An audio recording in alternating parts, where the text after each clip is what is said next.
have been moving people around the world. We're a group of concerned constituents from Allegheny, Chemung, Steuben, and Tompkins County, and we're here to share concerns about the situation of the detained children and families, and immigrants in general at the border, and their terrible treatment in the hands of immigration officers. It concerns us that this is due to specific policies of this administration and the silence of people like our Representative Ton Reed, who have not condemned the violation of the due process for all immigrants who arrive at the border, including asylum seekers. We appreciate that Representative Tom Reed signed the discharge bill that would have brought the DREAM Act to the floor and has finally opposed the separation of immigrant children from their families. But the current situation is dire, and we urge that his empathy for the vulnerability and hopes of immigrant children will translate into a more active agenda to achieve justice. These things are not a crime. Seeking asylum is not a crime. 1 year ago, Jeff Sessions issued a memorandum asking all federal prosecutors to make immigration offenses higher priority, including criminal prosecution for illegal entry and re-entry.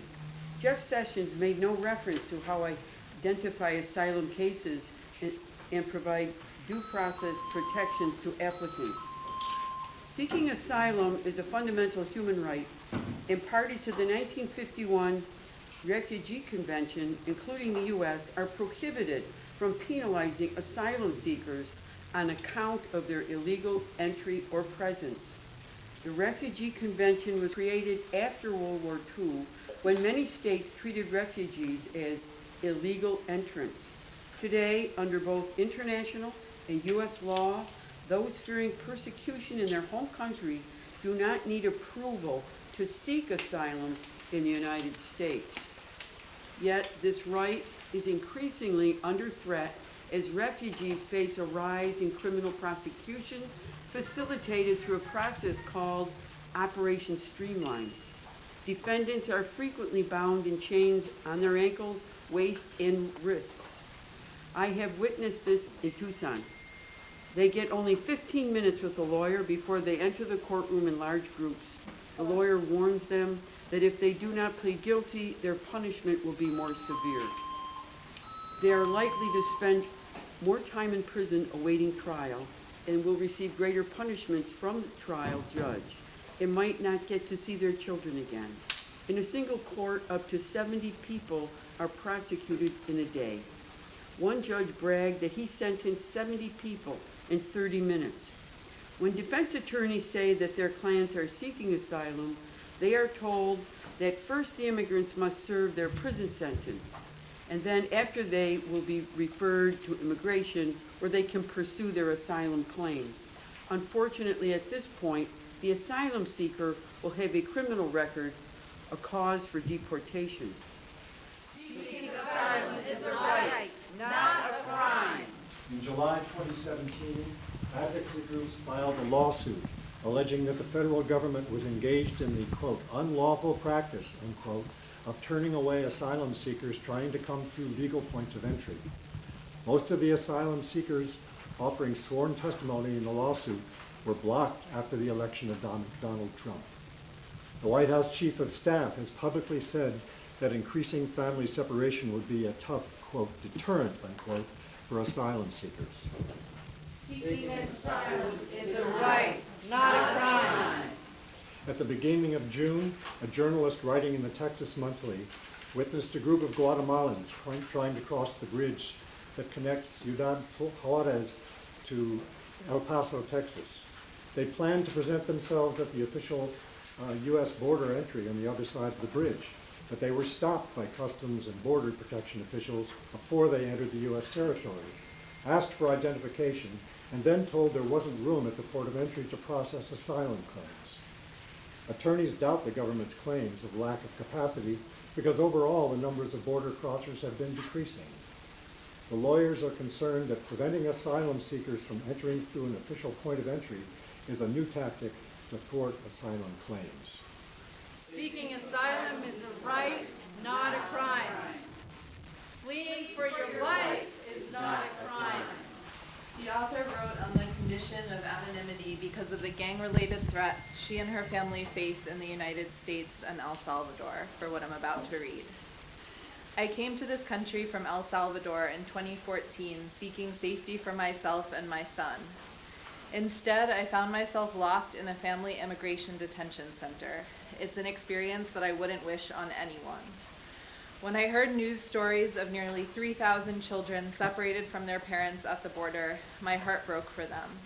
Now President Trump claims to have ended the separation of families, instead placing parents and their children in family detention. Jails like the one my son, who was 6 at the time, and I were in. This is not a solution. It just exchanges one form of trauma for another. I was forced to flee my country because of violence and threats of violence against me and my family. When I was a teenager, my father and I witnessed a murder by local gang members. In 2005, my father was murdered for having testified. The gangs threatened me as well, but since the murder case got dropped, I was able to continue my life and found a job in law enforcement. However, several years later, they threatened to kill me too. That's when I decided I had to leave and bring my son and my 16-year-old sister with me. If we had stayed, they could have killed us all. El Salvador has one of the worst murder rates in the world, so I knew the threat was serious.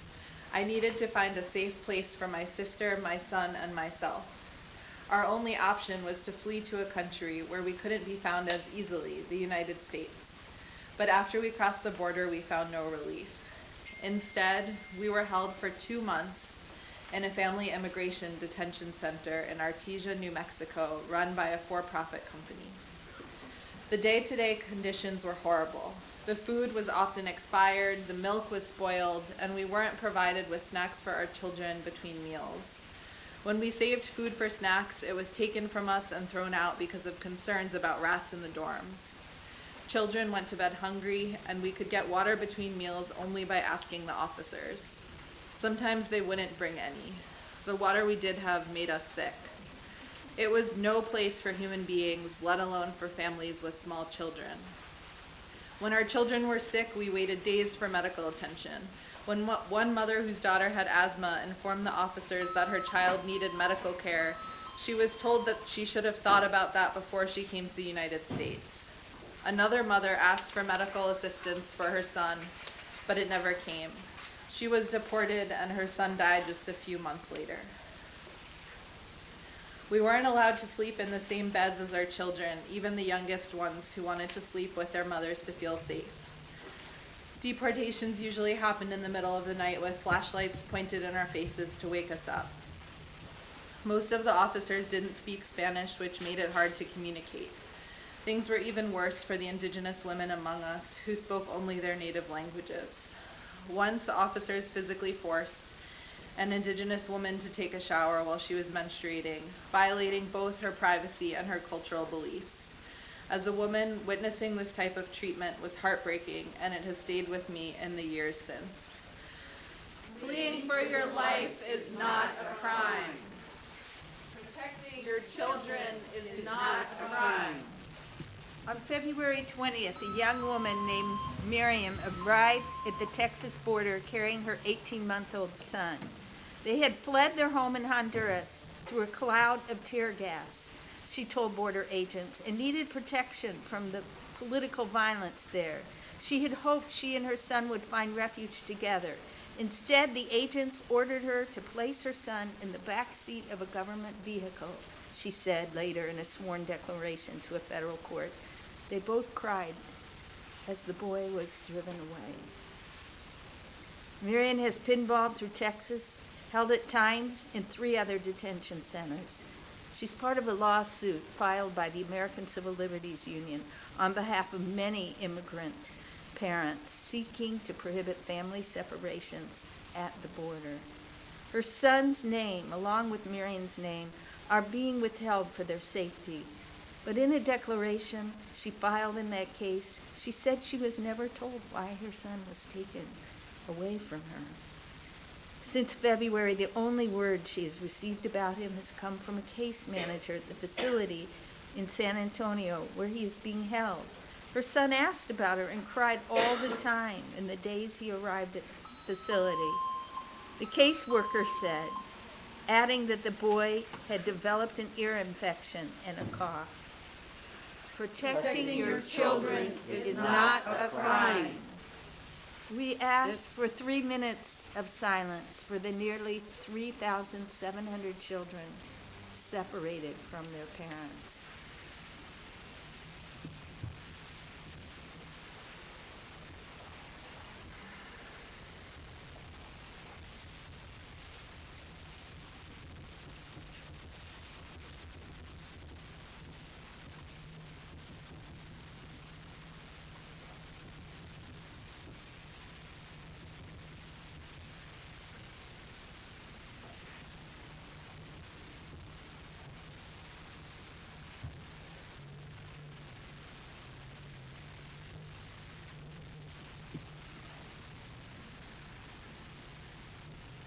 We will now talk about what we think are crimes.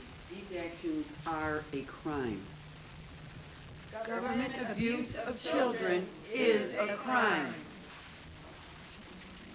This is from the ACLU report. Here's that report.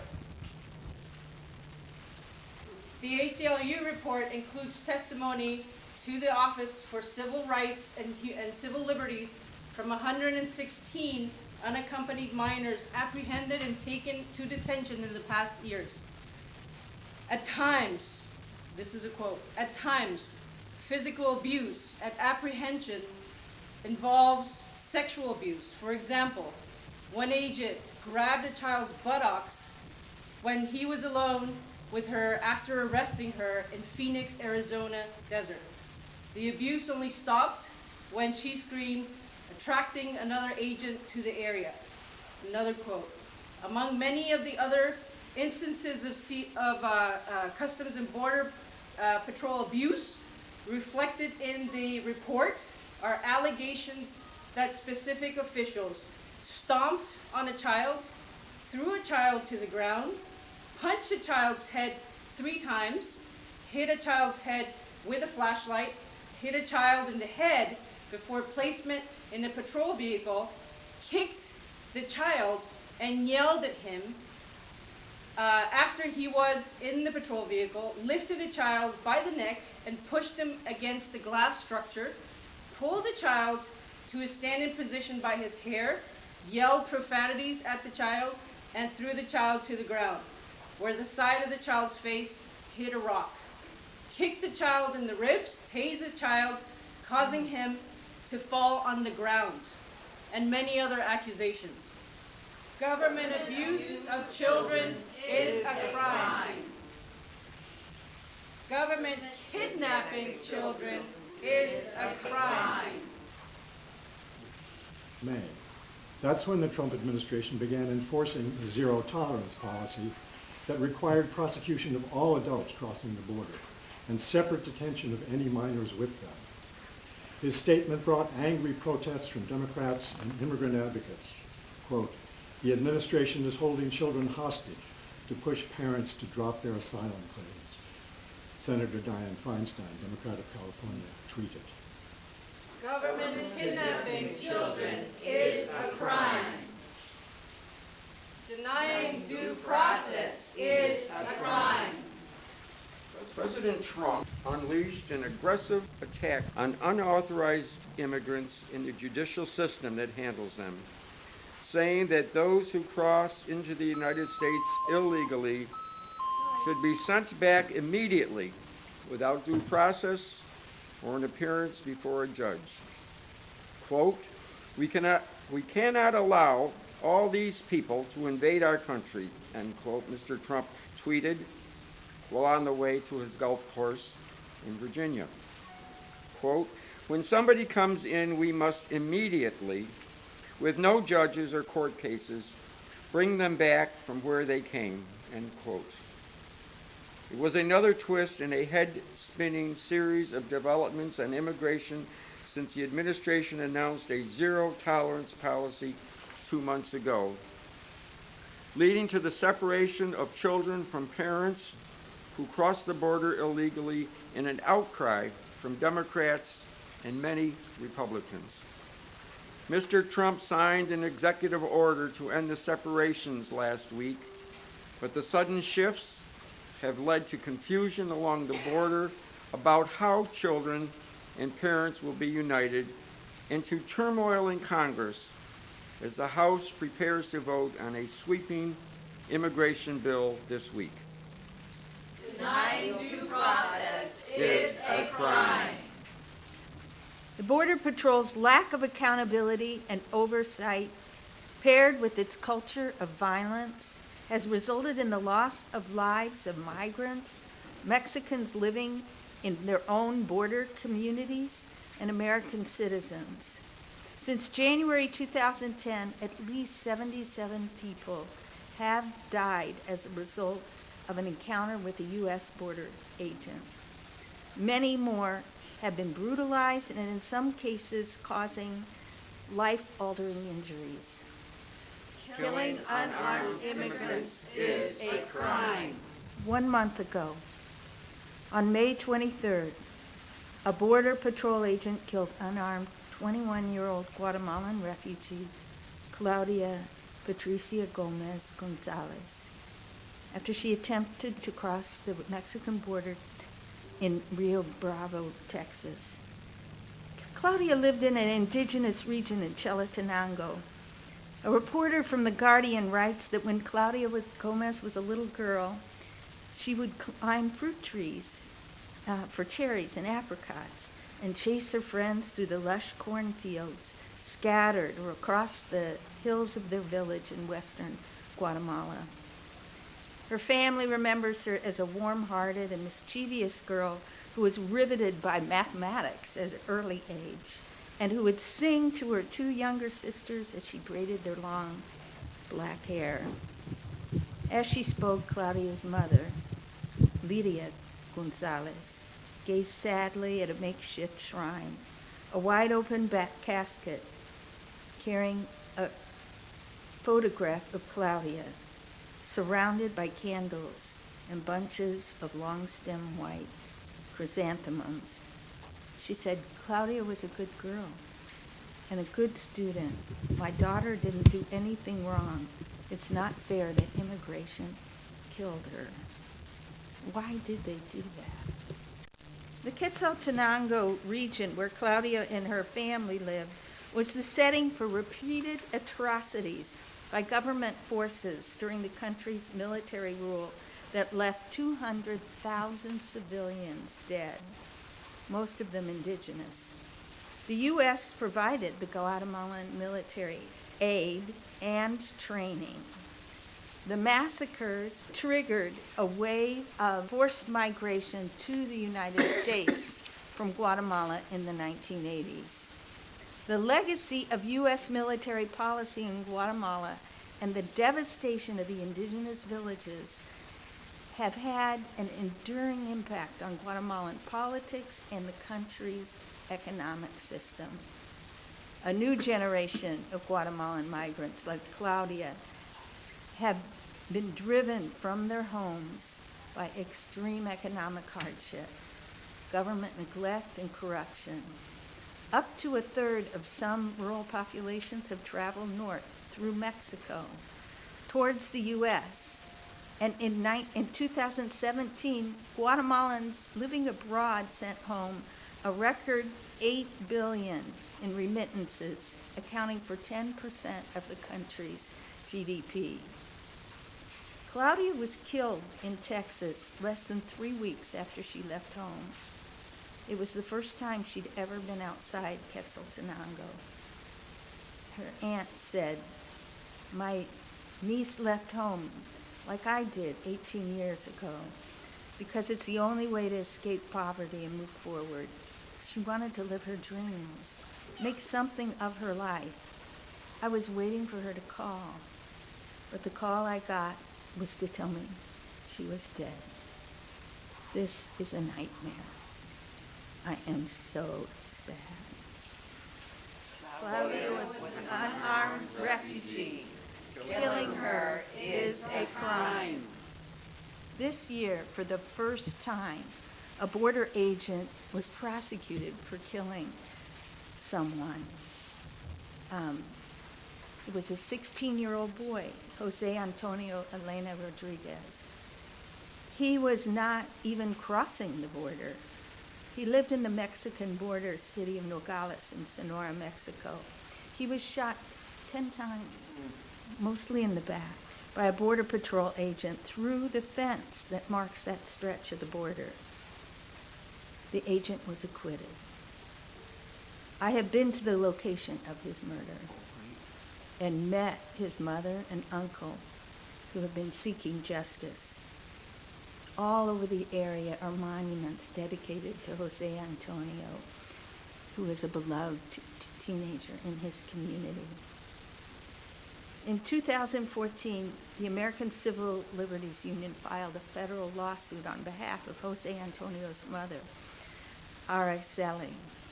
The ACLU said, at a basic human level, our case challenges the notion that a Border Patrol agent can stick a gun through a hole in a fence and shoot a Mexican kid 20 feet away with no constitutional consequences.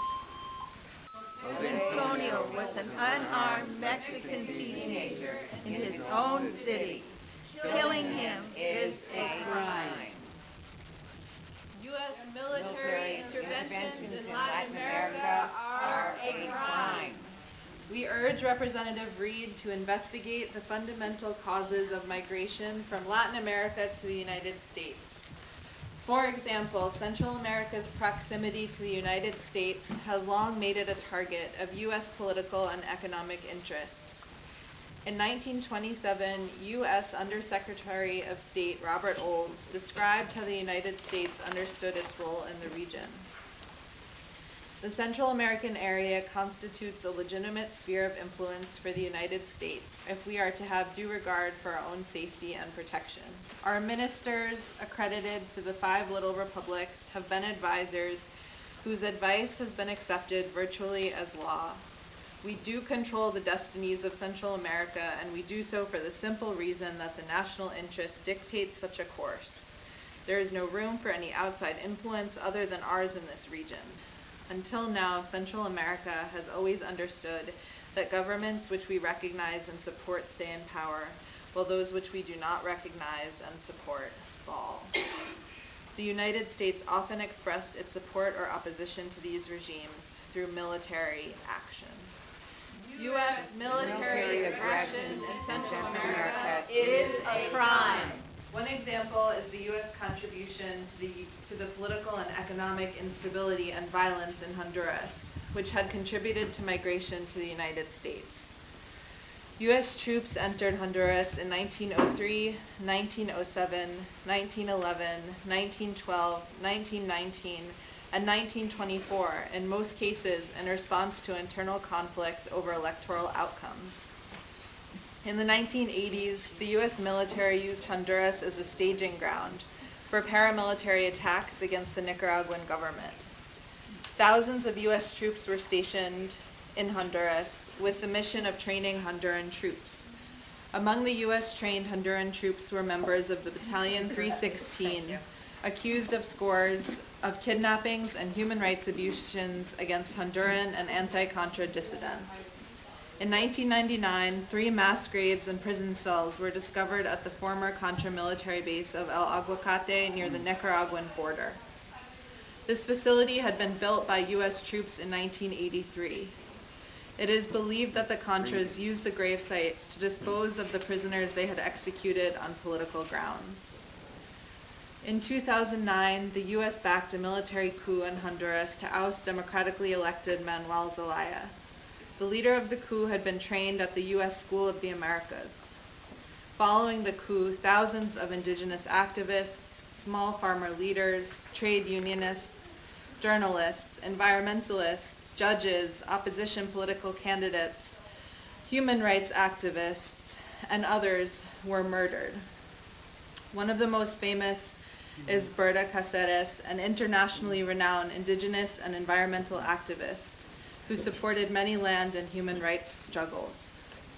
Last September, the Trump administration recognized the declared winner of a fraudulent election in Honduras, which led to massive protests in the street. The government has responded once again with repression, murders, and detention of protesters. Honduran migrants are now fleeing this widespread violence and insecurity, and U.S. border agents are blocking them at the border. U.S. political and military intervention in Honduras is a crime, not seeking refuge from the violence. Yesterday's Supreme Court decision institutionalizes discrimination against Muslims. The Supreme Court has shamefully closed our borders to Muslims from 7 countries. This decision opens the door to more blatant discrimination against people based on their race, religion, ethnicity, or country of origin. We agree with the criticism by Rebecca Vilkomerson, the Executive Director of Jewish Voice for Peace. This is yet another in a nightmare set of policies designed to target, profile, surveil, and ban people who have fled from countries that the United States has bombed or invaded, as well as those whose local economies have been destroyed by U.S. military operations and trade policies. Today, we stand united with our allies, friends, and family. We are not going anywhere and will fight for the rights and dignity of all people. We are deeply concerned not only about the impact of reckless, unethical U.S. policies on migration, but also the impact of the administration's reckless, unethical U.S. immigration policies on our legal system and social fabric of our country. Under the Trump administration, the power of the executive has taken on dictatorial dimensions. The president uses executive orders and administrative decrees to violate the rights of those in our country and abroad. In a memo to Robert Mueller, Trump's lawyers argued that he was in effect above the law but couldn't commit obstruction of justice. Unchecked executive power undermines the rule of law. Attorney General Jeff Sessions has seized control of the fate of hundreds of thousands of immigrants' court cases. He is taking cases from the Board of Immigration Appeals, the Justice Department agency that serves as a quasi-appellate body for immigration court cases, and referring them to himself to issue a decision instead. Sessions has stepped into the immigration system in an unprecedented manner, giving himself and his office the ability to review and rewrite cases that could set precedents for a large share of the hundreds of thousands of immigrants with pending immigration court cases, not to mention all those who are arrested and put into his deportation process in the future. Part of the problem for immigrants, their advocates, and lawyers is that they may have no way of knowing, at least until the last minute, exactly which cases Sessions is taking over. Sessions' office is supposed to make decisions based on briefs from all parties, but if lawyers don't know which cases are involved, they are unable to file the best possible brief.